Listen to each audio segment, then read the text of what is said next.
Hey fam, welcome to Freetrail's Trailgating coverage of the 2026 edition of the Big Alta, presented by Salomon. Very excited to welcome everybody to this 3-day trail running festival hosted here in my neighborhood, Marinwood, California. And of course, the race would not be possible without our great friends at Salomon. Let me tell you a bit about the Salomon products I've got in my rotation. First, the S-Lab Ultra Glide 2. I love this product. A great, well-cushioned, well-supported, stable option for long course trail running. This is definitely what I would wear if I were doing the 100K race this weekend myself.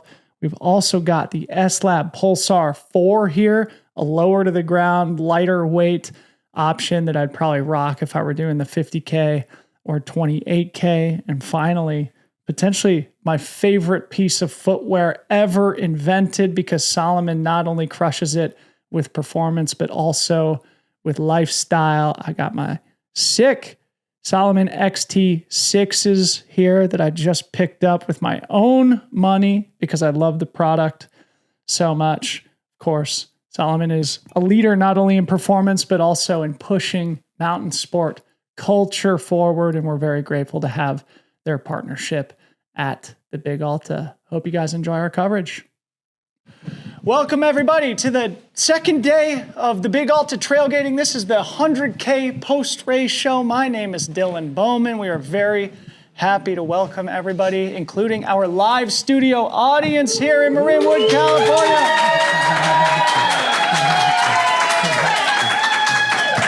We're just wrapping up the inaugural Big Alta 100K presented by Salomon. It was one for the ages. We're going to tell you all about what happened out on this 62-mile gem of a race course. We're going to start with the men's podium. Before I introduce them, of course, introducing our co-host for the weekend, MK Sullivan in the house again. Hello. MK Reno showed up again. I know. I mean, I'm not surprised. My goodness. Holy smokes. All right, so we're going to introduce our guests here. We're going to start with our champion. Kellen, I just learned that your last name is Blumberg, not Bloomberg. Our inaugural Big Alta 100K champion, Kellen Blumberg. From San Diego, California. And in second place, one of the performances of the day here from Minneapolis, Minnesota, Rob Mulkey. Rob, thanks for coming in. Yeah, awesome to come out here. Awesome. Love these trails. First time running them. Yeah. So I can't wait to hear all about your day in particular. Yeah. And from Reno, Nevada, a guy who everybody speaks glowingly of, and I'm very happy to meet you for the first time. Also a fantastic performance here today for third place. Matt Zupan, thanks for coming in. Heck yeah. Thanks for having me. This is my dream come true. This is awesome. Yeah. All right, guys. So Tom, our producer over there, is going to pull up a clip here. This is from Pirates Cove. Kellen, we're going to start with you. Maybe you can just talk us through the action in the early miles of the race here as our audience watches this, dawn shred here on the coast of Northern California. Yeah, I mean, it was such a perfect morning out. Getting to run on the coast was so beautiful. We got to watch the sunrise, which was pretty sweet. I am just behind. That's Darren and Alex kind of setting the pace there. And I was literally like 20 meters behind them for probably like 10 miles, just trying to catch up, and just somehow literally took me like 10 miles to catch up to them. But yeah, they set a great pace early to kind of get things going. Yeah. All right, so we're going to just watch this as it unfolds here, but I would love to go down the line gorgeous. here. And Rob, I want to hear a lot about your race, but maybe just first start with a quick intro into who you are. I mean, this is going to be the first time a lot of people are hearing your name, and as you finished, you said, I have been waiting for this type of performance. So yes. Help us get to know Rob Mulkey a little better. So Rob Mulkey, I'm from, hail from New Jersey. So I'm a native New Jerseyan. I've lived in Minneapolis for 10 years now. I went to Syracuse University, ran Division I cross country and track, moved to the roads afterwards and immediately jumped up to the half marathon. Qualified for the Olympic trials actually in 2016. Didn't get to race them because of an injury. But I moved to Minneapolis to join a pro running team. And I was on the team for 2 years. Was just mentally burnt out a little bit from the roads. Took a few years off and just kind of like hung out. I don't know. My high school friend group is really close. We decided that in 2023 we were going to do the Canyons 50K because we didn't want to sign up for a bowling league or some other way to have a reunion. And we were like, let's just go do an ultra. Yeah. And I think I ran over 6 hours and puked like half the race. So like I've learned a lot since then. And I decided, a couple years ago, I was going to put a little effort into it. Ran Western States off one ticket off the wait list last year, which was super sick. A Weight Watcher, right? We got a Weight Watcher. I was a Weight Watcher, baby. It was sick. I had a great day. It was amazing. And it just really sparked the fire in me to try and chase this at a higher level. And so here we are. Yeah. All right, we're going to come back to you. I want to hear more about the performance. Matt, I heard that you're a ski patroller. But who was it that said, I can't remember again who was telling me this, but they said that you just walk uphill all winter and then it just basically turns you into this cardiovascular phenom. If you guys can share the mic. Tell us again, just like Rob did, just a little bit about your background. Introduce us a little bit. I'm in Reno. Yeah. Huge fan of Tommy and MK and being in Reno. They're like legends. Now, Matt's a good friend. But work up at Mount Rose, which is just a small resort in Reno. And it's definitely tough for me to run in the winter just because work 5 days a week, like 6 to 6 hours. So it's brutal.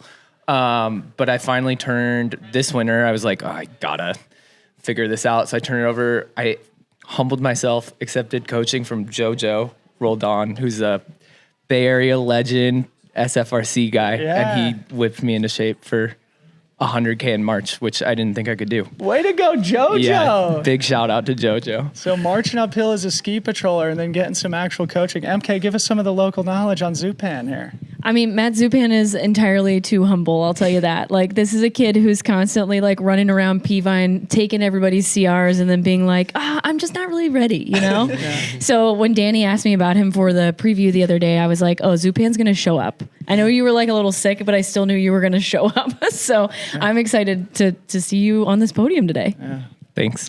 All right. Well, thanks for all the intros here, guys. So what we're watching again is the lead pack of 3, Alex King on the front, Darren Thomas in second, and our champion, Kellen Blumberg, in third place here. This is roughly mile 11 or so. So you just made up that 10-foot gap. Yeah. Yes, my very, very hard work for the first hour and a half of the race finally paid off. And I was able to join the pack right there. So Kellen, coming back to you, pick up where, sort of what we were talking about over at the finish line, right? We're going to watch a clip of later in the race, but maybe talk us through all the way to Stinson Beach. Because you said to me, like, basically it was touch and go there in the first half of the race. You weren't really feeling great. So just walk us through those first, 23 or so. Yeah, I think, so like my last 100K at Kodiak was so different. Well, one, I was pretty much by myself the whole time. So it was a kind of a fun experience to be able to run with other people for like really the first 22 miles straight. But also at Kodiak, I felt great the first 22 miles. And then like today, like people talk about having like high moments and low moments and ultra races. But you would think the low moments would actually come after you've like done some running. But yeah, kind of like just from the beginning, maybe from mile like 7 on, just the climbs felt a little bit like harder and like, I just didn't feel super strong, which is why it took me so long to catch up to them. I saw these two guys setting a great pace and was kind of like, hey, like, just hang on with these guys and pick up some of the energy that they're putting down. Alex is in studio here. Bro, you look awesome on the monitor here. So, all right, Rob, you were freaking self-conscious enough to say this lead pack is moving too hard. Too fast right? for me. Okay, so talk through that like conscious decision though, because ultimately it paid off in spades at the finish line. But just talk us through that psychology a little bit. Yeah, I think I've had a couple of experiences now where I've been like, okay, I want to be in the front of the pack. And I ran Javelina last year and I went out really hard and I DNF'd at 61 miles because I was just like a little in over my head and couldn't stop throwing up from 50 on. And jumped in Black Canyon too as a little rust buster before this, and maybe wasn't totally pointing towards training for that, but also took the approach of let's go out in a 5:20 mile in the 50K and see if I can hold on to that. Didn't work out in that either. So I think those two experiences plus my Western States experience last year where I was very conservative early on and had a good day. And I had a friend yesterday run the 50K in that brutally hot weather. Just really reinforced to me, we're going to just go out and we're just going to have a good time, sing some music, and then move up in the second half of the race after Mount Tam. You can see me with 1 mile in my legs having a hard time keeping up with the boys here. Zupan, same question to you. It seemed like you also paced it really well. Yeah, we got Darren on there in the blue, who's another Reno legend. And from experience, I know I just can't hang with Darren on climb. So I was like, no, I'm not touching that. Well, we have on film, and we're going to see it later, you passing Darren on a climb. I was so excited to see Darren. That's the last time that'll happen. But that was, Jojo again was like, when we were talking through race strategy, he was like, oh, what went well at your races last year? And it was when I like kind of just didn't try and go off the front, but like knew my limits and just like ran within my ability and like trusted that. So I was in the back. That was the point at which I told you guys, hey, we can see the next 3 climbs that you're going to do all the way out to Mount Tam. I don't think you guys were too thrilled that I shared that information. MK, I'm being a ball hog here. What do you want to know? You're good. I just, I think that the 100K distance is just long enough that like you can't go out too hard and then fake it through. So it's fun to hear that you guys kind of like moved up throughout the day. And I'm curious, like, at what point did each of you know that you were going to have like a podium day? Or did you at all? Were you just kind of like out there vibing the whole time? Let's go reverse order here down the podium here. Zupan, get us started. I was in shock. I kept coming in. I had my girlfriend, Daviana, crewing me, and Jojo. And I came in at like mile 40, and I was like, what the F is happening? Like, I don't know what is going on. So... And then I thought I was going to biff it at the end and get 4th. So I didn't know until I was in the chute. And 4th place, Zach, who we ran together a bit, and he was like right on me. So I wasn't comfortable till I was across the line. Yeah.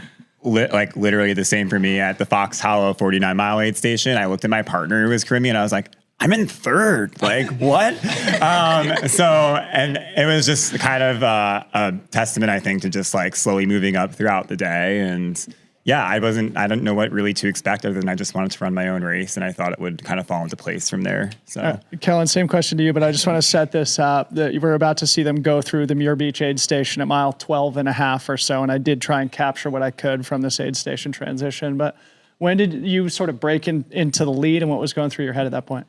Yeah. I mean, kind of at this point, I'm still just like holding on a little bit. And then by mile 22, both Darren and Alex had kind of passed as we were at the aid station. So I was had fallen back to 3rd from mile 22 to basically the Matt Davis climb. But in a way, I was like almost grateful for that because it let me take that climb a bit at my own pace. And that was a bit of the turning point for me where I was like, started to feel a bit more like myself. And then, at mile maybe 25, 26 is when I had passed Darren. And then I had almost caught up to Alex at the top of Tam Summit. And then actually after that, it's like a very steep and technical descent. And he was wearing road shoes today. So I was like, oh, this is perfect. I'm going to be able to catch him here. But he was literally flying down the like super technical terrain in road shoes somehow. So like, I don't know, tell me how you did that. But and then at the mile 36 aid station, a little bit after that is when I had taken the lead and kind of started to like feel things come together a little bit. Tom, if you don't mind, if you could pull up the second clip from the men's race here. And here we're going to be in the cockpit with Kellen. At this point, you're still in 2nd place. What is it that turned the day around for you? Was it a nutrition thing or just a mindset thing? Or you just warmed up? I think one thing that was really nice is like the aid stations or like the crewed aid stations were spaced out really well. Like kind of pretty much every 12 miles you got to see like your crew again. So seeing the crew at 36 and like coming into, I'm always nervous coming into a race, but I think coming into this one in particular, like before Kodiak, like no one knew my name. I was kind of a nobody, so I could kind of come in with zero pressure. And then coming into today, there was just like a little more expectation I felt on like how I would perform today. And so I think that was maybe part of why I wasn't feeling super great the first half.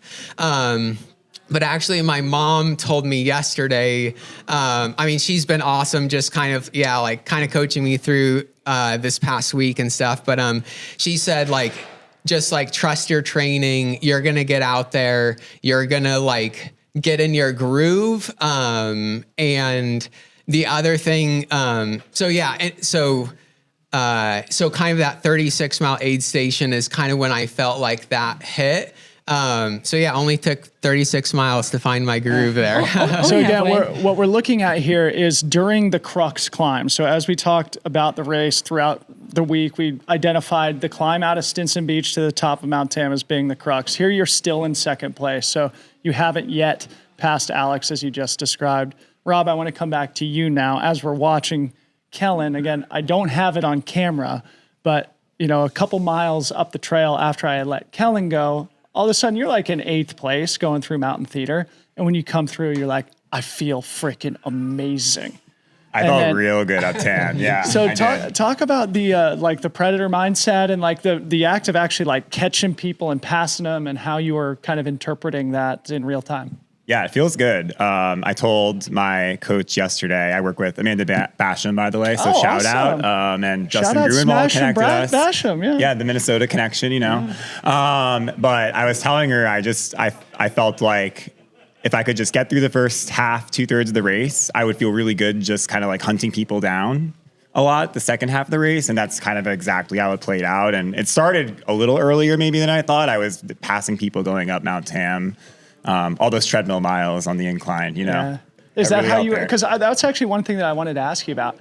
100K with 13,000 feet of climbing, coming out of a Minneapolis winter. Your buddy was telling me that your last long run you did in a blizzard. And yeah, we got hit by a lot of snow last weekend. I mean, so the fact that you were maybe we should look at the Strava data really, because you were probably one of the strongest dudes on the biggest climb coming from Minneapolis. Yeah, I did a lot of uphill thresholds on the treadmill, especially even like long runs that I had to do on the treadmill. I was throwing, a bunch of miles in there at 6-10% just to get really comfortable with that incline. And I think I really paid off today. And I did have the opportunity to do a dirt bag camper van trip in Arizona after Black Canyon for 3 weeks. I ran the Grand Canyon, so I was thinking about the Grand Canyon a lot on this climb specifically too. And actually the climb after Fox Hollow because it was getting real hot there. And yeah, I mean, I think it just really paid off for me. Awesome. All that treadmill incline. Dylan, that's where you almost ran into a bush. I did that a few times. Hey, Tom, do you mind like fast forwarding maybe like 3 minutes and see where we are? Because I'm pretty sure I got Zupan on film passing Darren Thomas, and we got to see that. All right, so here we are in the cockpit with Darren Thomas, who at this point is still in 3rd place. Again, we had that lead trifecta of Alex King, Kellen Blumberg, Darren Thomas. So this is Darren climbing up towards Mountain Theater. Zupan, you're charging from behind, and I remember seeing you coming up from behind and being like, whoa, this guy came out of nowhere. He's really making up ground, knowing that you had been previously, Darren had a much larger gap. So talk us through. It seemed like you were probably one of the strongest guys on the climb too. Well, Rob passed me like I was standing still on the climb after that. So he was a way stronger climber. But yeah, I was just stoked. I was kind of in shock to see Darren's shirt because Darren's just a stronger climber than me. So I was like stoked to see him, chatted with him a little bit, and then like felt good and just kept going. Yeah. But yeah, that was a moment where I was like, what the heck is happening? Like, this is weird. Did you talk any trash? Like, no, at all? I told him I'm wearing Darren's shorts. It was so cute. Yeah. It was incredible. Darren sold a bunch of his shorts at the local like gear store, and I bought a pair. I love it. For good luck. So I told him I was wearing his shorts, and I think he thought it was kind of weird. Yeah, because it was the first time I had met. It was the first time I had met Matt. I was like, "Hey, what's your name?" He was like, "Hey, I'm Matt." I was like, "Oh, it's Matt Zupan." I was like, "Where are you from?" "Reno. I run with this guy all the time." So we're about to see it here as we climb up towards Mountain Theater. But actually, MK, you could add to this too, because Darren Thomas is known as being one of the best climbers in the sport. Like, he's won the Broken Arrow VK. He's been close on the Pikes Peak Ascent. May have just not been his day, but it probably gives you a lot of confidence. I mean, maybe in the same way that Rob is on the treadmill in the winter, the ski patrol legs showed up on that climb, huh? I definitely, the skiing probably helped. JoJo just had me do a ton of also uphill treadmill stuff that I think really paid off on the climbs, but also like I don't think this will happen I don't think this will be a regular Come occurrence. on, So I'm don't- gonna treasure don't the count footage. yourself out I'm gonna here. treasure the footage. I mean, I'll add the color of, we have this local hill in Reno. Hold on, here he comes, MK. Is Here he this comes. it? Yep. Oh, I love it. The Look at that view, Superman. too. Let's The go. hunter, yeah. We have a local hill in Reno called Peavine, and I think Darren does still have the CR, right? But Matt is like in the hunt. Like, not many people are in the hunt on Darren's CR there, but Matt is very, very close. So he's, again, just being too humble here. I want that CR so bad, but I don't know. Oh, I love this. All right, so we're The gonna watch. suspense. We're gonna watch Matt make the pass, and this is actually. I'll let you guys go here pretty soon. So I want to come back to you, Kellen. Eventually, you establish yourself firmly in the authority of the race, bringing home a second consecutive 100K victory. You're officially on the map, bro. How does it feel? I mean, it feels like you're building a ton of momentum. Obviously, we talked to you earlier in the week about sort of like committing yourself to this sport. What does it feel like to have it pay off here at the Big Alta? Yeah. I mean, well, first, like, thank you for putting on such an awesome event and just like, there's such a great trails to like showcase kind of what we can do. Yeah, I think, when I started putting together kind of like dreams and goals for this year, this was like the first thing on my list. And so to be able to come here and get the win, it's just like super encouraging because I think, just so many things could go wrong, whether it's injuries, illness, or kind of what have you. But just super stoked to be able to put this together today and hopefully keep building and growing in the sport. What's next for you? Next up is Lavredo 80K in June. So definitely need to get used to the vert even more. This was the most vert I've done in a day, and then Lavredo, and then I'm doing CCC. So both of those are even steeper, which is like crazy because the last downhill was definitely just like absolutely wrecking my quads. But that's kind of what's up next. Before we go to the other guys, I just want to reinforce for everybody. What was it, 2-3 weeks ago on Rest Day Live? We shared Kellen Blumberg's Strava file of the week. Shout out Mackay Clemens for putting Kellen Blumberg on our radar. And amazing, man. You totally lived up to the hype here at the Big Alta too, man. Crushed it. What?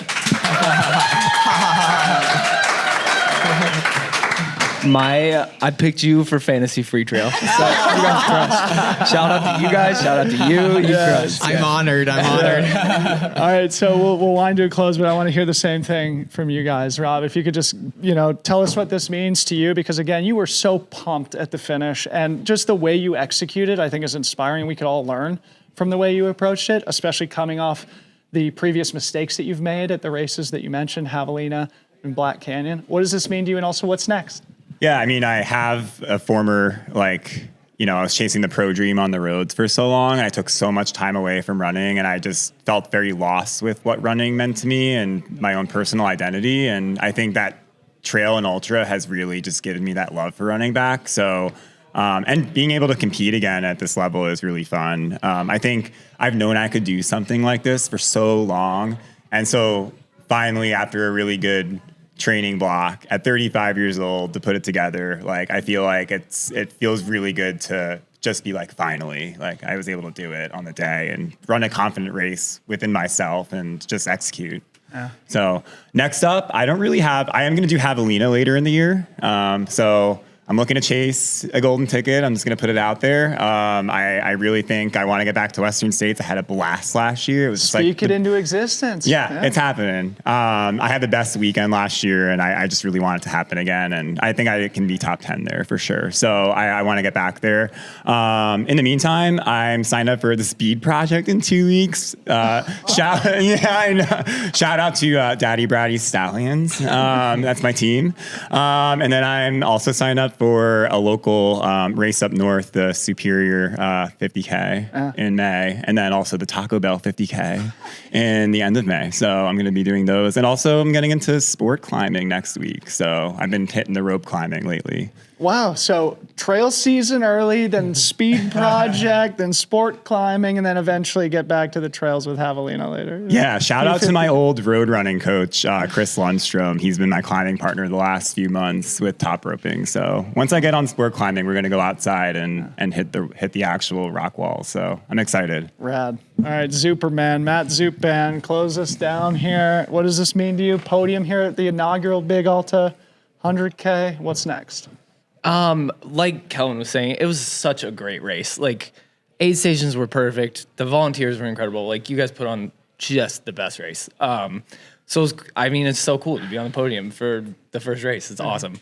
And then it meant a ton to share it with my crew. Like, my girlfriend Daviana and JoJo were I would get excited 3 miles out from each aid station, like just getting to see them. So I don't know. I just had it was really special to share it with them. That was really cool. And I didn't think I could do that in the spring off of ski season. So I'll run Leadville in August, which should be fun. Yeah. And then I love running in the Eastern Sierra. So maybe a couple FKTs down there or something. But that's it. MK, any closing comments on the men's panel before we move to the women? Awesome, no, that's awesome it. race. Congrats to all three of you. Fun, big day out there. I keep hearing that the sunrise was amazing. I hope you guys had fun.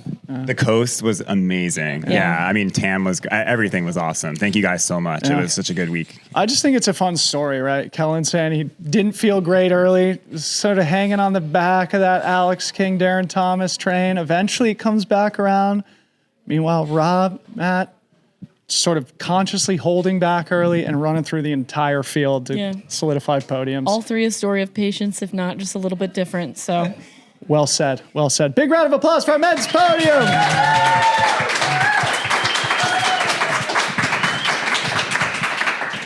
We'll be right back with the women's podium. Hang tight. All right, we are back with the women's podium, the Big Alta 100K post-race show presented by Salomon. My name is Dylan Bowman, joined again by MK Sullivan. MK. We build we build the women's 50K as the race of the weekend, but I this think was just as exciting. The women's 100K was the incredible race. I can't wait to talk all about it. I'm going to introduce our podium finishers, starting with our champion from Durango, Colorado, Robin Lesh, starting off the season on a heater. Robin, thank you. Yeah, good to see you. Amazing, amazing day. Second place, local legend, Mill Valley, California, Anna Loudon. Anna, nice to see you. Congrats. Thank you. Yeah. Also a local legend and a great, great performance, and somebody who all of us locally know to be a superstar here with an awesome third place performance, Sylvie Abel. Sylvie, nice to see you. Hello. Okay, as we've been doing, our trusty producer Tom is going to pull up the women cruising past the Muir Beach aid station. This is roughly mile 12 and a half. And here we've got Robin Lesh in the lead, Anna Loudon, and that's Briar Youngflesh. I'm not sure what happened to Briar today, but maybe we can revisit that story later. Robin, you get us started, just set up. How did the race begin sort of through those first 20K or so? Yeah, the race started really interestingly in that we were all running with the lead men. Like the pack of maybe like 15 to 18 of us were all like spent the first 2 to 3 kilometers running together. And that was really cool and really unusual. And then after that, the men sped up or just had legs up the hill. And we were running as a women's pack for probably around 20K till this point and onwards. As you actually passed Pirates Cove, we're all running as a tight women's group, which was so cool and really amazing. Yeah. So kudos to all of us out there. Yeah. Anna, same question to you. You're getting doused with water there in the frame. We're going to see you all charge out of the aid station here together. Same question, sort of how did it start for you? How are you feeling? Because before we started recording, you said that basically shortly after leaving this aid station, you started to fall back a little bit before you rallied later. So what was going on there? Yeah, I mean, I think I might blame you. It's when you started running this. No, totally kidding. Yeah, I was feeling great until this aid station, and then we started running with you up the climb, and I feel like as soon as we started that climb, I just noticed that it was feeling a little more strained than I wanted it to. So I was just kind of waiting for you to stop filming us so I could back off. So what you're saying is the camera made you guys speed up a little bit. Okay. I was like, guys, stop showing off for the camera. But yeah, it was shortly after that when we started that climb that I just decided that I wanted to pull it back a little bit. And then I kind of ran by myself for a good chunk of the race after that. All right, Sylvie, you were not part of this early pack, and I think we'll see you near the end of this clip, which is pretty long, but it seemed like we just talked to the men's podium, and kind of the story of the men's podium is that Rob Mulkey and Matt Zupan started way back and then ran through the field. It feels like you almost did that on the women's side, though you weren't quite as far back as those guys. I thought this was a 50-miler. I started conservatively on purpose. 2025 was a very rough year for me, and I needed to finish this race.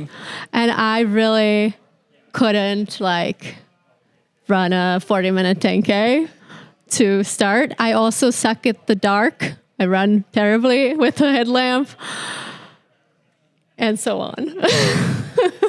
But that forced you to sort of ease off the gas. Yeah, I was very relaxed in the beginning. I didn't want to do anything, just kind of run and see what happens. But once the sun came out, I am like solar powered to a certain point. Clearly not after mile 50, but I was very happy when the sun came out. And then I kind of got some energy from seeing friends on the course too. And here we see Michelle Bunky posted onto the back of the train here. MK, where do you want to go next in the women's race? I was just going to say that, you guys, compared to the way that the men look on the screen, you guys look like you're hauling ass into that Pirates Cove aid station. They were flying. Yeah, you guys were flying. But I guess, my biggest thing is just, again, like you were saying, kind of a big day impatience. You, on the other hand, though, were pretty much at the front, not necessarily in the lead, but at the front most of the day. Was that kind of your plan going into the race, or did it just kind of unfold that way? Yeah, so this is my third 100K. My first one was Gorge, Waterfalls last year. Shout out Gorge. Shout out Gorge. And for that, I was like, I know a lot of 50K strategy, but I don't know what 100K feels like. So it was just social run for the first 3/4, 2/3, 3/4, and then it gets really, really hard. And so for this, it was I know I'm really strong. I've done a couple of 100Ks at this point. My goal is to compete and work a little bit more. I usually race super conservatively, running really smooth and really easy, and then picking off people more like your technique today. And so it was hey, we're going to run with the leaders, if there's a pack, run with the pack, and see where that gets us. I did sort of second guess a little bit after Mount Tam, after Azalea, when I was having a low point. I was like, wow, did I take us lead pack out a bit fast in the first half? We'll find out. Yeah, we'll find out. So I have a saying where I start up my candle factory. Because people are like, oh, you burned too many candles, you're done. So I just make more candles. I like it. Yeah, it did work out, but it was really fun to run in the front of that mix. And yeah. And Dylan, I think you said that we have a clip of Sylvie passing Robin. Yeah, I was going to say, so Tom, if you could go to the second clip here, and I think we should fast forward to 5 or 6 minutes in. Yeah, because my next question would be leading and then getting past. I feel like when people come from behind, it's always pretty discouraging. How did you kind of keep your head in the right place to, end up winning? So just to set this up, this is roughly mile 30-ish. We're making our way up to the summit of Mount Tam.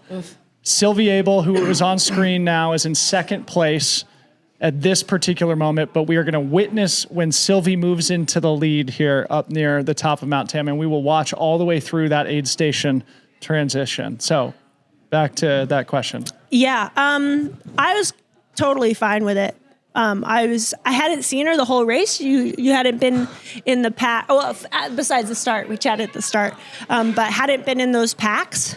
And that was a really interesting thing because it felt like the pack around me for the first 20 to 30K kept changing.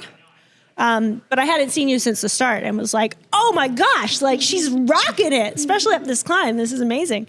And what I do is, like, everyone has different strengths. We were and just starting to see Robin come into the frame here. Yeah. I just wanted to point that out to and she everybody. was running uphill so strong. And I also want to say, shout out to me. My gimbal died. I pulled out my iPhone. I'm holding my iPhone horizontal here, so that's why this is a little shakier. Okay, so sorry, I was playing with all my equipment out there, so to speak. Yeah, and this is like halfway, so Yeah. there's so much of the race left. Yeah. Like, there's so much that can happen.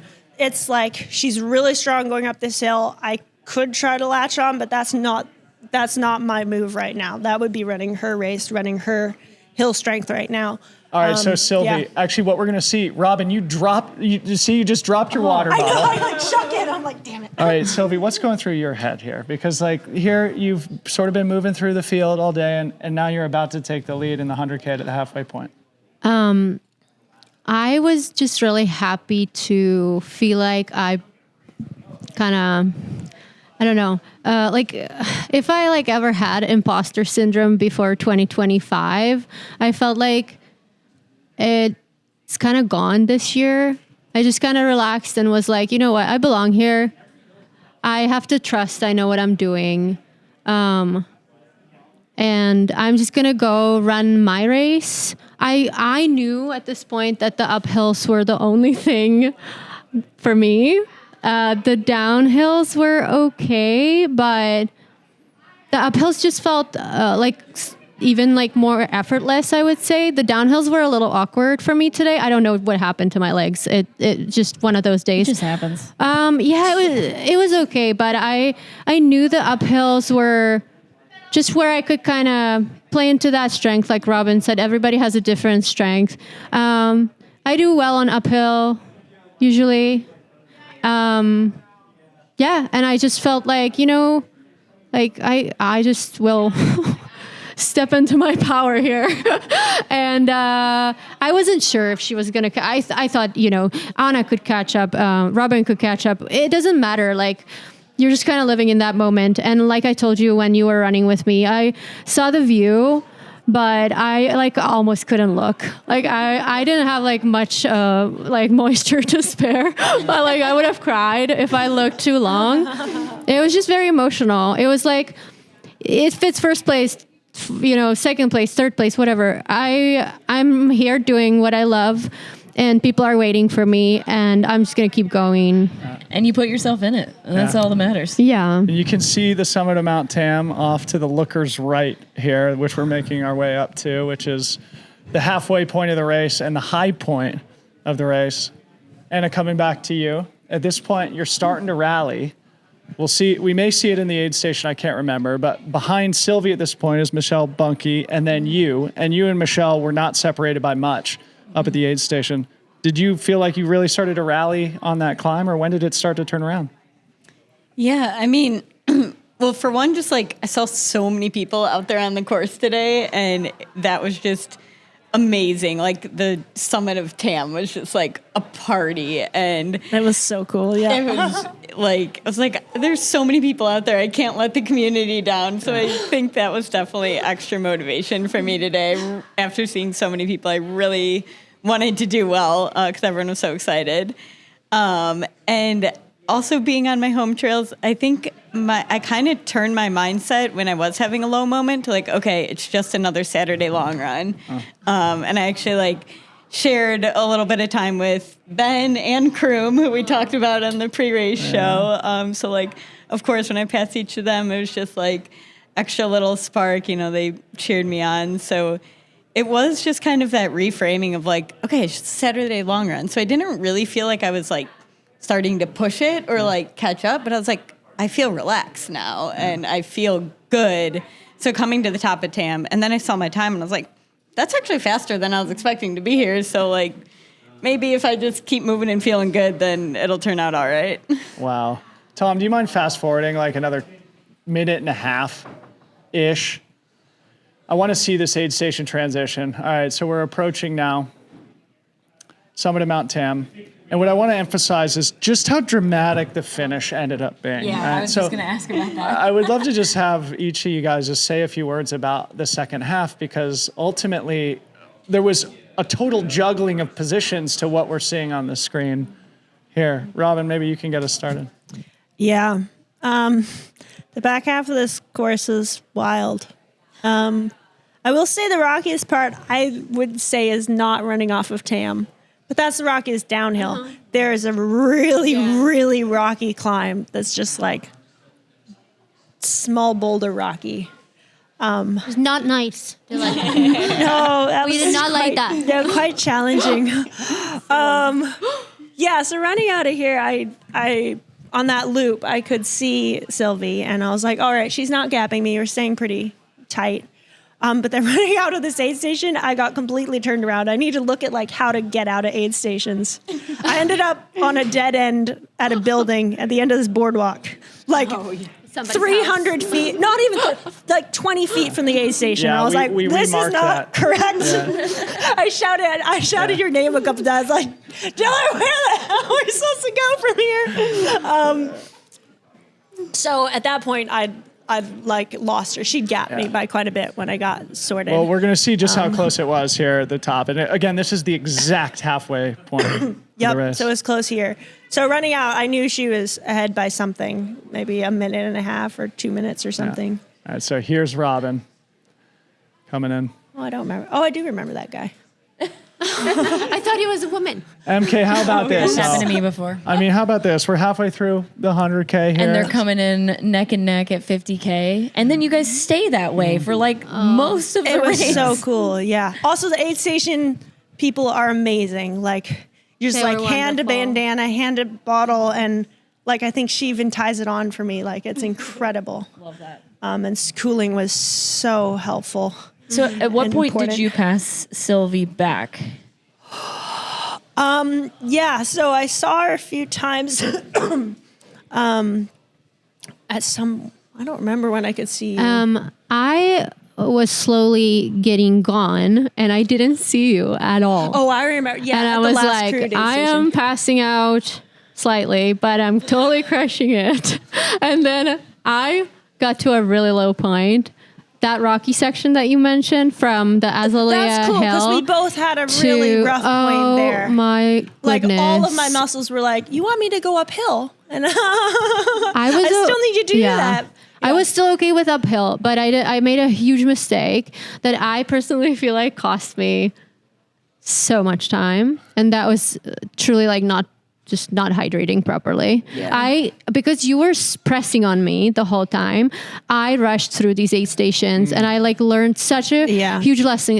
This is also my third 100K, and first 100K, I was pregnant. I didn't know it, by the way. I would never recommend, please don't race 100Ks pregnant. It's not smart.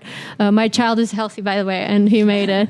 But I didn't know that back then. Then second was javelina. That's not really the same like that. It was just kind of like survive 100-degree temperature. Yeah. This was like, I need to figure out how to race these, just like you said, and be smart. And I was smart for most of it. But then Azalea Hill to, Fox Hollow? Yes. I was hanging on for dear life. I ran with no water for an hour and a half. You know what you said to me at the finish line? That has happened to You me. said that section after Azalea Hill was disgusting. It was disgusting. It was really tough, yeah. It was actually something that I would very much enjoy on a trail, like a training run. I thought it was super cool. It felt like we were in Arizona. Yeah, it was a I completely was like, different I'm not sure we're going back to Marinwood here. Like this was feels super very cool, desert vibes. But I've made a mistake, and then I basically ended up paying for that mistake for the entirety of the whatever was left, and I wasn't racing you at that point. I was fighting for my life while seeing you in the distance, and I was like bending over, pulling like what's that amazing runner that bends over when he's at the top of OCC? What's his name? Eli. Eli Hemming? Eli had this the moment final, at like, a race where he He's like bent climbing into the over. fougere. Like That he was was brutal. climbing up this A two-time Big mega Alta hill. champion. Yeah, come on. Course record holder. He's incredible. So I like pulled an Eli with like a much like less impressive pace, obviously. But I was dying, and I was like, Anna must be like, there's no way she's not here. Like, what is she doing? Like, she's such a great runner. Like, she has to be here. Somehow I held her off until pretty mile much to like go. a mile to go. Which is really cool. That's crazy. And I just want to say for the record, these two women, like I love them. I respect them so much. And when I passed them in the beginning, I felt bad. And when they passed me, I didn't feel quite as bad. I was like, it is what it is. Like, I love when women crush things. Yeah, you guys and- elevated each other all day. totally. And I sure felt did, like, you see them do their thing and you're like, well, that could be me next time if I don't. I mean, you guys all are so adds to the close. feature. If I drink water. We'll recap the learning. actual results here in Yeah. a second. And I want to hear your contribution here, but I just want to drive something home here for those who are watching at home who haven't been here. That section of the course, which ends up being consequential for all three of you after Azalea Hill, on the course profile looks like the most benign section of the course, but it is very exposed. It sort of just rolls relentlessly, and it's rocky. And it's the rockiest steep. part. Some of underfoot. those climbs are steep. Yeah. So anyway, just not something to overlook. Yeah. Anna, you're rallying behind these two women, and eventually you make the pass on Sylvie to move into second place. I guess just walk us through that whole sequence, like the last 20K. Yeah, I was still really in my just like telling myself it was a long run. I feel like I feel like that's what I needed to like keep my spirits up and like stay chill, because my legs didn't feel good. Like my entire legs were hurting. Downhills have never hurt me as much as they did today. Like normally downhills are my thing, and I was like, oh, this is what people mean when they talk about like knives going through your quads. Like, And them just like not being able to hold you up as you would and expect. like they're so steep, they were just like, well, I guess I'm just sending it. But I feel like I was like, oh, I must be dying. But then I kept being like, oh, but I think I'm actually moving pretty well. Yeah. So I think that was kind of like the constant reframe in my head. It was like, okay, it's just a long run, just chill. But I'm moving pretty well. Yeah. Then it was with 3 miles to go that I heard that Sylvie was not too far up. And it's kind of one of those things when you hear that and you're like, instant reaction. I gotta go now. Instant reaction is like, and then like the guy who told me, he's like, bye, see you at the finish. And I was like, okay, I guess I'll try. And then it was like, oh, I guess I do have another gear. So then, it was just like, then it was really like the knives were just full on those downhills. It was hurting so bad. It was like, we're just going with it. And I was just praying to death I didn't fall flat on my face after it measured, so it was not. Because we were surprised to see you in second at the finish line. When I gave you a hug, I said, so where's Sylvie? Where'd you pass her? You're like, I was like, she's 1 right mile there. ago. And then all of a sudden, She's there's coming Sylvie. imminently. She's right there. So. MK, you're a professional athlete. Just provide your expert commentary on just what we witnessed. I mean, the women's 100K and, the other thing that came to mind is you mentioned just the competitive instinct is what Claire Rhodes said yesterday, our 50K champion, who was like in that fight in the mix. She could have easily settled for second or third, like Anna could have settled for third or fourth, right? But, when you continue to fight all the way to the finish line, good things happen, right? Yeah, absolutely. I mean, I've definitely felt that like moment of like, damn it. I really was in a vibe here, and now I got to go race again, And so, I'm just impressed by all three of you racing that hard in this heat. I mean, I know it's not as hot as it was yesterday, but it's still like 78 degrees. And I mean, you are not from this area. It's not normally this hot for you guys either. But like, I'm just, it was awesome. Just like looking at the tracker all day and just seeing so much movement because we don't get that very often. Yeah, it was super cool. So much kudos to All right, I want to give each of you sort of a chance to provide any closing comments, but first I just want to provide our finishing times here just so our audience understands how close it was.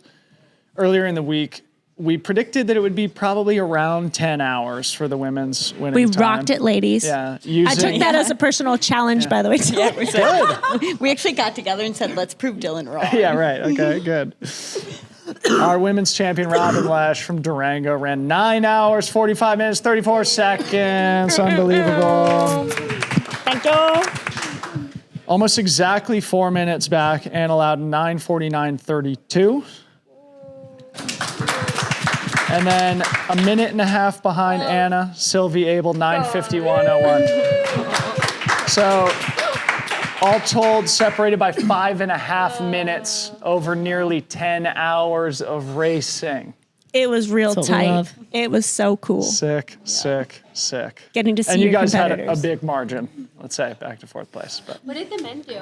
the men, we'll talk about that after. For the women's race. All right, I want to do I'm sorry. quick closing comments. And actually, I want to start with you and prompt you with something. Because when I was running with you, Yes. you were just like, and we've been talking about this recently on the show, and I've written things about this of just like the performance benefits of having a good attitude. I think you definitely exemplify this too. Anna, you do too. Thank you. I've been practicing.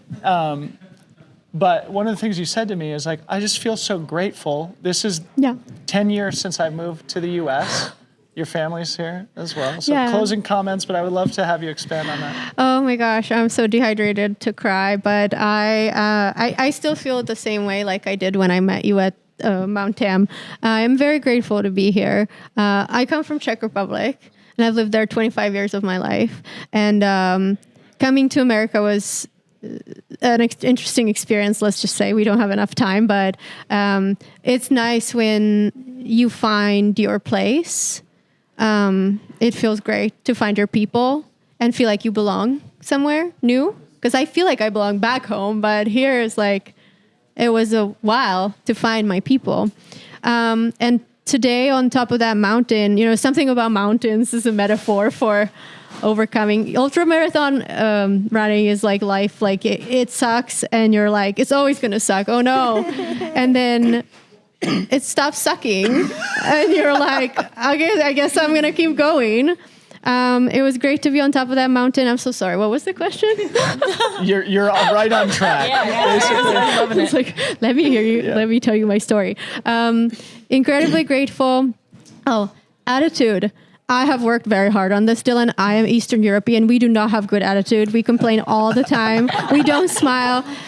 We are like we're happy inside, but we just don't. So like coming to California with all the smiles and all the, how are you? And I'm like, I don't know how to answer that question. Who are you and why are you asking? But honestly, seeing, for example, runners like Anna Loudon, who I've looked up to, who had bad races in front of me, but never let it like break her. It truly teaches you about what you're supposed to be doing out there. But also going through enough crap last year that this year I'm like, I am just happy to be here and you give me a chance and I'm going to take it. And I might have not like stuck the landing, but I feel like I took the chance and I'll see you at Gorge. Hell yeah. Breaking news on Trailgating. If my body like doesn't, if I'm not at the hospital, but I think I'll see you. Preempted that question too.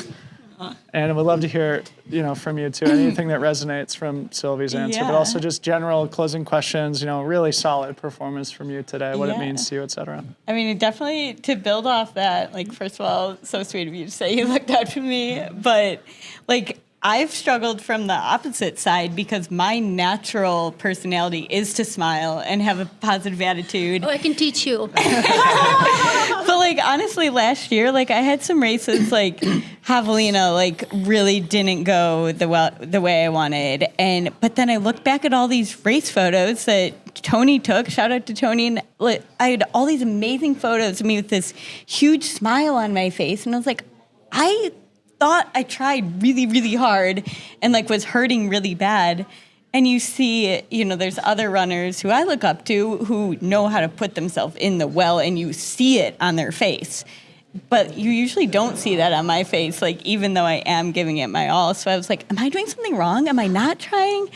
And so that's something I was really working on. And now I've come to realize that, like, no, smiling is my superpower. And if I don't stay positive, then I don't have a good race. You're no longer relaxed. Exactly. So, like, today, I guess to bring it back to, like, closing comments, like, seeing so many people out there, like, just kept me smiling and kept me just, like, grateful and, like, telling myself it was a beautiful long run in this place I love. So I think that worked again today. So, yeah. What's next for you? Attitude.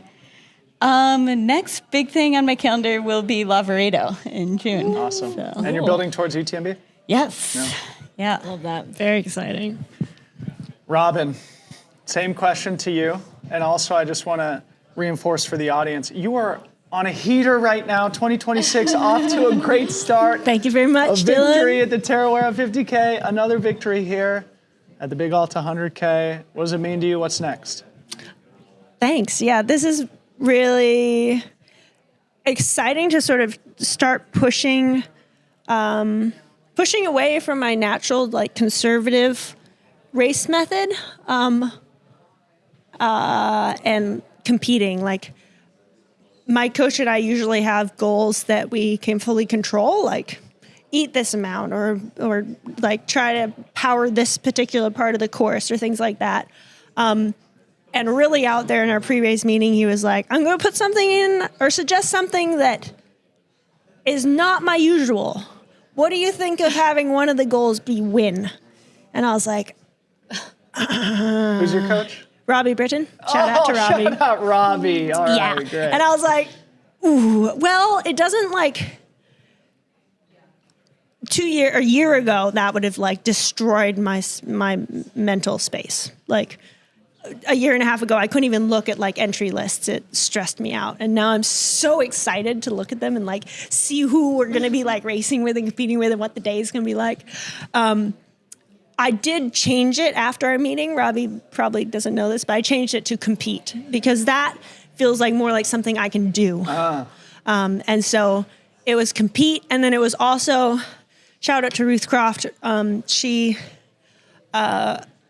takeaway is that she really likes like the competing, the person on person. And like, so I just had so much fun running as a pack for so much of the race.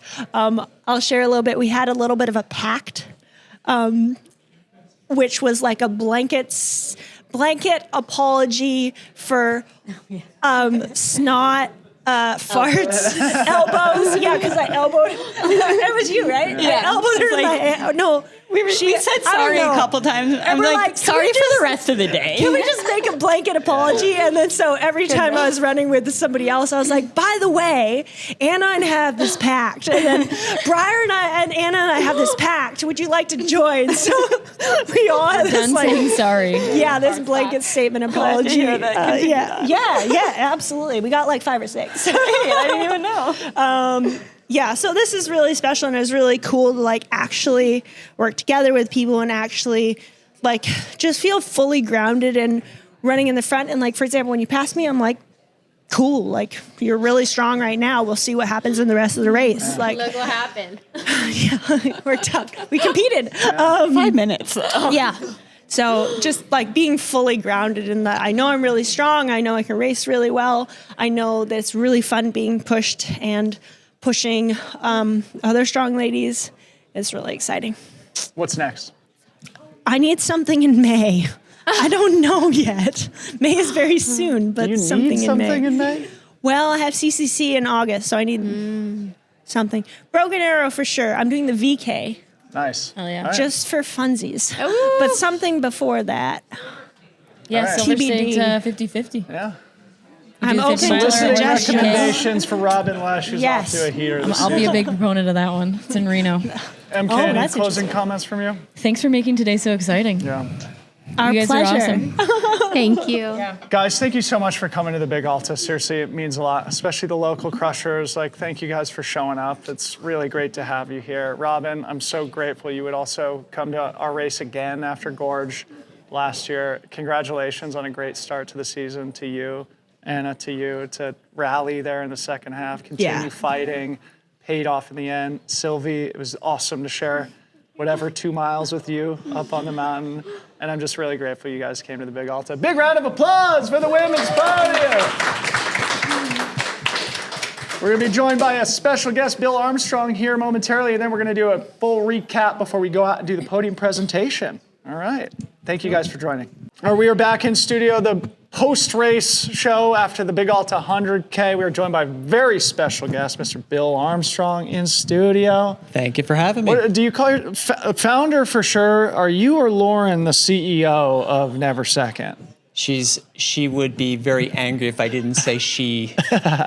She is the CEO. I answer to Lauren, absolutely, without question. Yeah. So anyway, you've been on the podcast before. You're great supporters of Freetrail, of our events, of MK. It's also the product that has got me back on the training mission. I've been absolutely dominating those C30 products. But Bill, really appreciate you being here in person and supporting our event. Maybe you could just start with first impressions here of the Big Alta here in year 3 with the addition of the 100K. Well, you and Harmony and Jeremy, some of my favorite people, and I love being here. And this year we keep expanding our event team, so it's given me a chance to kind of have a little bit more choice. I'm not running around like a chicken without a head like last year. Okay. I'm absolutely ecstatic to be here. And I love this area.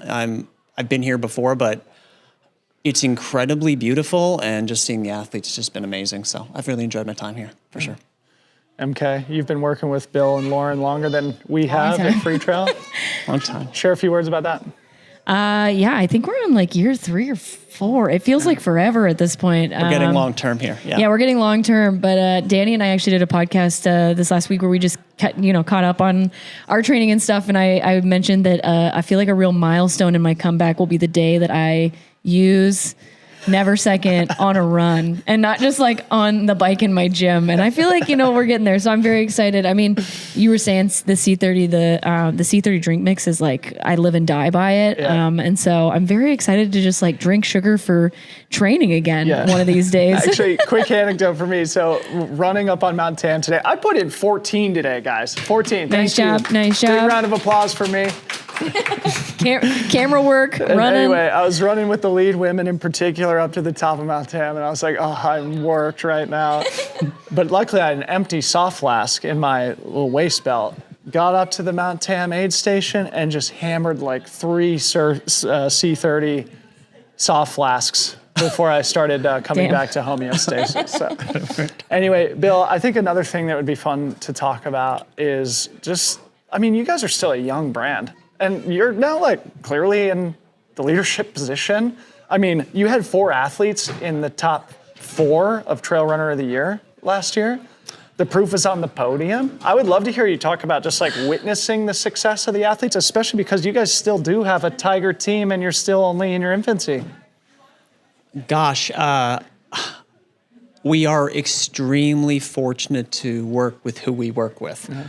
And it's all come about very organically. Even most recently, Ann Flower reached out to us. I think that was I didn't expect it. She had used our product at Leadville 100. And she said, I'd love to work with the brand because I really believe in it. So as a brand, we really have always made it a point to work with athletes where they get true benefit from the product. Like none of our athletes are paid endorsees. Mind you, they're paid. However, they came to us through loving the product. And for us, the product has to be the most important thing that we do. I'm routinely amazed by them. I watch in absolute amazement at these right now when you're watching the finish times and the improvements that are happening. I'm just astounded, and I'm doing exactly what I love to do. I'm exactly where I want to be, which is watching them do amazing things. I don't do that anymore. I'm from the sidelines, but I love just being kind of the fuel that makes our athletes and other athletes do amazing things. You were talking to me earlier. The product is the most important thing, and you guys put innovation at the center of what you do. Mm-hmm. I know you're constantly tinkering with things, and you were actually telling me about how Keegan Swenson helps push you guys on that innovation front. You can provide whatever color you can disclose here, but also what does that look like practically? And if there's anything you want to tease for the audience about future innovations. Oh gosh. So yes, and within our professional athletes, and we do work across it for the runners who don't know who Keegan Swenson and he and Sophia Villafan are. He's like the Killian Jornet of off-road cycling. Yeah, he is, and Sophia is at this point equally astounding. She is, I think, 6 for 6 this year in the races. Katie Scheid of off-road cycling. She's insane. So, but when we launched and we started working with athletes, we were approached by some of them and they said, I really would like to have input around your products.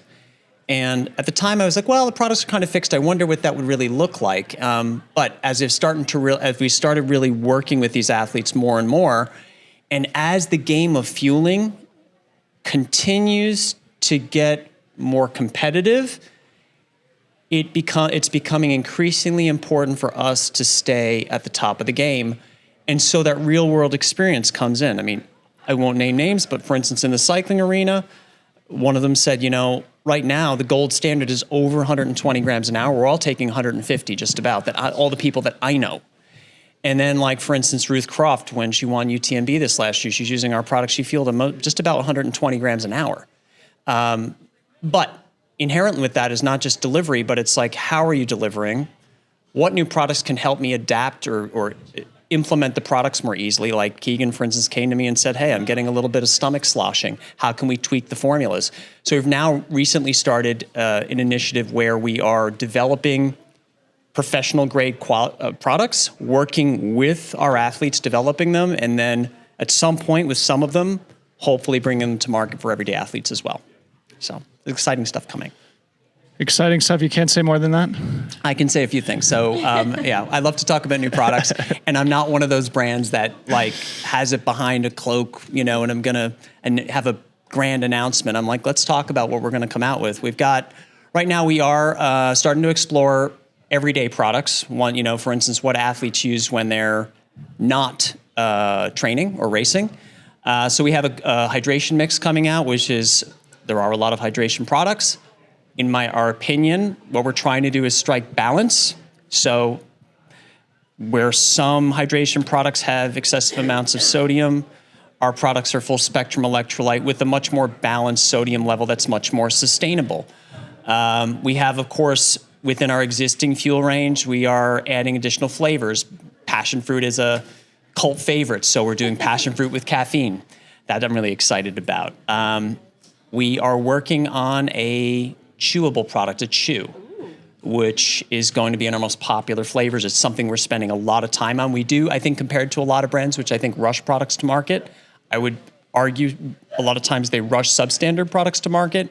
We do spend a lot of time getting the products right. We're tinkering constantly, but our chew product is going to be pretty amazing. And then we also have, I can't speak specifically about it yet, but some products, what we're also trying to do is reduce the cost of training with high quality product. And so we're coming out with a fueling range, which is more affordable for training purposes. So that instead of an athlete saying, I've got to spend $10 to $15 on this session, they can hopefully get it done for $5. And that's one of our other goals as well. Did you want to say something? No, I love that. I mean, training is expensive. Yeah. Like racing is one thing. Especially when everybody's pushing 120. When everybody's pushing 120 grams, you can't just like train with 60 and hope to be able to do that in race day. So that's awesome. Yeah, and I just want to flag for the audience too. We just had Oscar Ukendrup, one of your co-founders at Never Second, and a globally recognized leader in the realm of nutrition science, especially as it pertains to endurance sport. And so it sounds like, he's probably helping you drive some of that innovation. He does. He's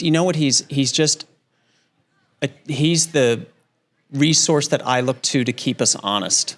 And so, for instance, there are a lot of ideas that we come up with, and he said, you know what? You really shouldn't do it that way, or there's no evidence, or the evidence is limited. So he keeps us on track, keeps us honest, which we should want to be, and we do want to be. And so I think he's a really good leader in that way. I think as a team, Lauren and I being really professional product developers, you combine that with a world-class scientist like Oscar, you've got a pretty amazing team. It's a match made in heaven for us. Amazing. Yeah. Bill, I'm looking at the clock, and we got to go out and do the podium presentation now. But maybe in closing, you could share with the audience about where they can find your products at retail, and also like what races you're going to be at this year, because I know you're going to be at a bunch of them including like Cocodona, I know is around the corner, et cetera. Yeah, Gorge waterfalls in a couple of weeks. Yeah, we really believe in being an important part of the community, meeting athletes where they race. And we're at 115 events this year. I'm at a bit fewer than last year. Last year was 105, this year 115. So we'll be at a lot of the trail races, a lot of gravel and off-road bike races, triathlons. We are starting to do quite a lot of work in the marathon space right now. In terms of where to find us, by the way, you mentioned Cocodona. We are the gel and bar sponsor at Cocodona, so we're really excited about that. We believe very strongly in brick and mortar. We're at about 350 retailers around the United States. I mean, locally, Sports Basement is a wonderful partner. We work with SFRC. SFR, San Francisco Running Company, and the list is growing very fast. We really rely on brick and mortar. It's where we can educate and activate and be with people. And so brick and mortar is a really important part of our business. Well, Bill, in closing, and on behalf of both MK and myself and our broader team at Freetrail and Daybreak Racing, we really appreciate the support and being here in person too. It's a personal touch and it makes a difference. We appreciate your presence. We appreciate your support. Congratulations on what you guys have built so far. The momentum is very impressive. You inspire me with what we do at Freetrail too, and I'm grateful to have you here to experience the Big Alta. I am the inspired one, and I got to say, I am absolutely blown away by you guys. What you do with Freetrail, what you do with the events, it's an amazing event. I'm just happy to be a part of it, and I wanted to just thank you all for having me here as well. Amazing. All right, MK and I are going to stick around for 2 more minutes. We're going to bang through the top 10 men and women, and then we're going to go out and do the podium presentation. Thank you, Bill. Thank you. Okay, quick closing segment here. We're just going to bang through the top 10 men and women. As we were recording, the top 10 the top 10 women have officially come in. So maybe start at number Start at the one, top. but you don't need to go into too much detail with our podium finishers who we've already established crushed it. Yes, we have Robin Lesh in first in 9:45.34, Anna Loudon in second, 9:49.32, Sylvie Abel in third, 9:51.01, and then we have in fourth place Genevieve Nadeau in 10:30, fifth place Elena Orman in 10:35. Sixth place, Nicole Bergstrom in 10:36. So those women were also very close. Yeah. In seventh, Reina Simiyoshi in 10:49. Eighth place, Ellie Pell, 10:52. Ninth place, Ellen Cannon, 11:18. And in 10th place, Marzel Vander Merwe in 11:26. Sick performances. Yeah. Yeah. That women's podium too. It was exciting. Again, and looking back to yesterday's 50K too, the women's races so far have been excellent. Looking forward to tomorrow on the 28K. That's going to be 2026. Yeah. Just generally. It's true. I mean, The year looking of the back to women's Black race. Canyon Yes. and stuff too. Yeah. Maybe that is going to be the theme of the year. Yeah, I love it. We're already getting prepped for our end of year podcast here, folks. All right, I'll take us through the men before we close here. Again, we had Kellen Blumberg, our champion, 8:18.28. Full 20 minutes ahead of second place, Rob Mulkey, 8:38.12. Matt, the Zuperman Zupan, 8:49.53. Zach Hauer, an absolute dog, in fourth place. Look this guy up. He is like legit he's going to be a household name at some point. That's my prediction, 8:50.56. Fifth place from Reno, Darren Thomas, 9:14.17. Sixth place, Avery Collins, 9:15.32. Seventh place, Alex King, 9:20.47. Eighth place, Alex Proctor, 9:26.09.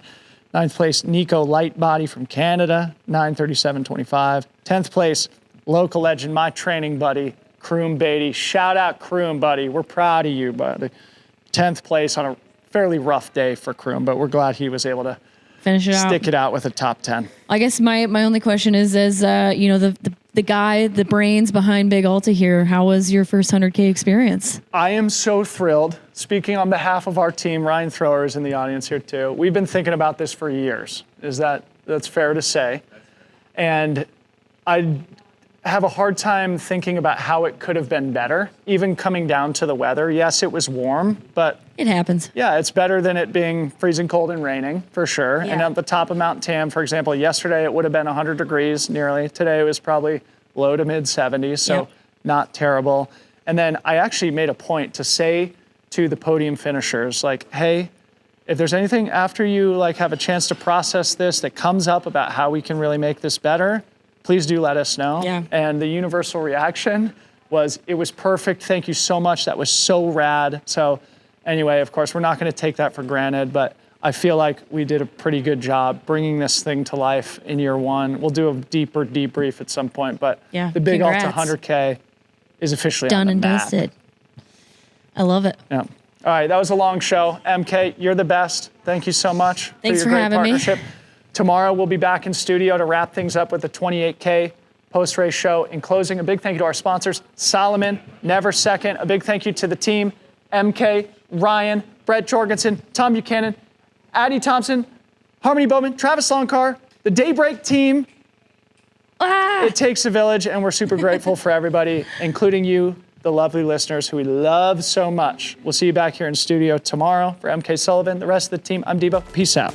If you've spent enough time in endurance sport in recent years, you know the truth. Consistent training is, of course, the key, but fueling that consistent training can decide everything. Never Second was built around a simple idea. Performance nutrition should be precise, science-backed, and easy to execute on the fly when it matters most. No guesses, no gimmicks, just real science, real ingredients, and real results. Speaking of results, the proof has been on the race course, where Never Second athletes have, of course, been dominant. In fact, there were 4 Never Second athletes in the top 4 of Trail Runner of the Year: Jim Walmsley, Katie Scheid, Ruth Croft, and Abby Hall. Good enough for them, good enough for me as I attempt to make my own comeback for real this time. Wish me luck. A steady diet of C30 gels, bars, and drink mix, plus the P30 protein recovery mix. Your boy is back on the horse for real. Go grab some for yourself. Fuel like the